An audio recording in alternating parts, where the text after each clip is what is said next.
तो निसार रूप दिसल्यानंतर सर्व वानर भयभीत झाले. कुणी गिरीकंदरानं कपाटानं त्या ठिकाणी पडू लागले, कुणी झाडाला विटा देऊ लागले. अशा पद्धतीने त्या ठिकाणी झालं. एक भरले दश दिशा, एक दाटला घसा, एका बोलविला सहसा, एकी दिवसा सांडिला. आणि काही न भय मनात निर्माण करून येतं की आता हे मावखोर काहीतरी आलेला असावा.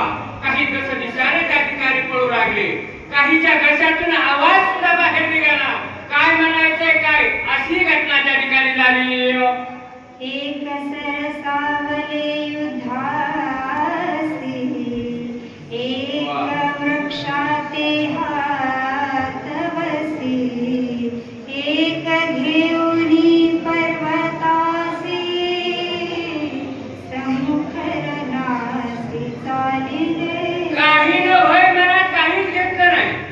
काही न त्या ठिकाणचे वृक्ष उगले, काही न पर्वत घेतलेले. राम सोबत आहे, आपल्याला घेण्याची काय गरज आहे. आपण युद्ध करू, या ठिकाणी कोण असेल. अशा पद्धतीने काही वानर त्या ठिकाणी झाले आणि युद्धाला तयार झाले.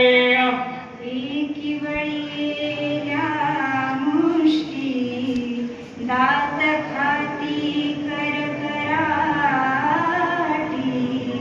एकी वळली पुच्छाटी,